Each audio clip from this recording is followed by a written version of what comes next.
tentu kita mengecam keras. Sebab itu serangan kepada negara berdaulat.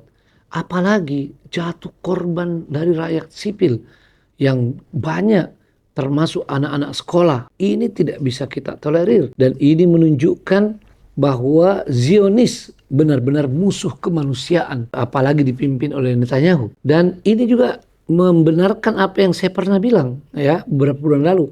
Bahwa Donald Trump itu seperti Firaun. Menggunakan kekuasaannya secara mutlak. Dan tidak ada yang dapat menghentikannya. Nah, ini terbukti untuk kedua kalinya. Dia menyerang Iran, membantu Zionis Israel.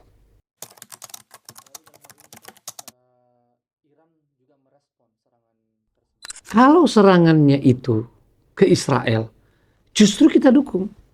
Karena itu namanya hak membela diri dan juga melawan musuh utama. Zionis yang telah menyebabkan kematian pemimpin tertingginya. Dan kalau Iran fokus akan didukung ya oleh banyak negara dan masyarakat internasional. Nah, hanya ketika dia juga menyerang negara-negara Teluk dengan dalih menyerang pangkalan militer. Kalau pangkalan militer Amerika mungkin akan dimaklumi karena kalau ada serangan dari situ. Tetapi ketika serangan-serangan itu justru mensasar fasilitas-fasilitas umum dan sekarang telah banyak korban jatuh dari masyarakat sipil. Ini juga tidak bisa kita terima. Kita juga mengecamnya supaya kita adil, supaya kita benar-benar menimbang dengan satu timbangan, mengukur dengan satu ukuran. Maka kita meminta agar Iran lebih bagus fokus kepada musuh utama, yakni Zionis Israel.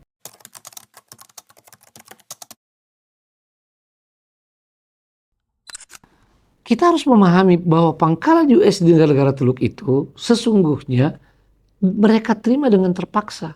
Karena semua sadar tentang kelemahan mereka dan ada potensi serangan dari Iran yang sudah terbukti mempunyai nuklir atau dalam proses memiliki senjata nuklir, juga dengan ekspansi yang dilakukan oleh Iran di Timur Tengah. Semua sudah tahu apa yang terjadi di Lebanon, apa yang terjadi di Syria atau Suriah, apa yang terjadi di Yaman. Maka wajar kalau wajar negara-negara itu merasa khawatir dan terpaksa negara mereka punya pangkalan militer itu.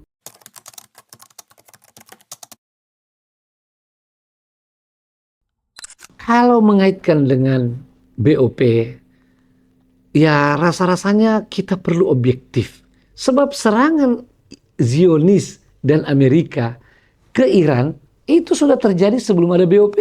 Dan belum lama, itu baru beberapa bulan yang lalu. Adapun tentang permintaan untuk Indonesia keluar dari BOP, ya sah saja sebagai saran bagi orang yang tidak merasa ada manfaatnya BOP. Tetapi bagi saya, kalau pemerintah kita keluar dari BOP, kira-kira apa yang bisa dilakukan oleh pemerintah kita untuk benar-benar membantu saudara kita di Gaza, Palestina? Bukankah ini masih ada peluang? Apalagi mereka diberi kesempatan untuk membicarakan tentang perdamaian di Gaza dan kemerdekaan Palestina. Kalau orang berbicara bahwa itu kemungkinannya kecil berhasil, itu namanya teori kemungkinan. Bisa juga berhasil. Maka biarlah pemerintah kita bersama 7 negara Islam lainnya, bahkan sudah bertambah jadi beberapa negara Islam, melakukan tugas itu. Dan tugas kita untuk terus berjuang secara maksimal melalui aksi kita, pengumpulan dana dan suara kita. Tidak boleh berhenti bersuara sampai Palestina merdeka, sampai genosida terhenti. Ini tanggung jawab kita.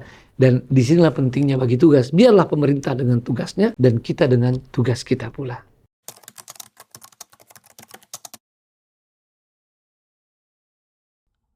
Ini poin penting. Jadi agar kita tidak mudah terjatuh pada kesalahan menilai, apalagi nanti menyebabkan perpecahan di antara kita. Maka mari selalu menggunakan hati nurani, pikiran jernih, dan selalu berusaha objektif dalam menilai. Termasuk jangan lupakan sejarah. Sebab apa yang terjadi hari ini ada kaitannya dengan sejarah panjang dari semua negara-negara yang terlibat itu. Kalau kita hanya menilai yang sekarang, kita bisa keliru. Ini sejarah panjang. Kata Bung Karno, jas merah. Jangan lupakan sejarah. Maka supaya kita bisa tetap tidak terprovokasi dan terjaga ukhuwah, kita gunakan itu. Dan yang paling penting, mari komunikasi dengan tenang. Kita komunikasi dengan tenang, dengan alasan-alasan yang kuat. Lalu kita mengambil kesimpulan bersama yang lebih maslahat bagi umat dimanapun mereka berada. Seperti itu.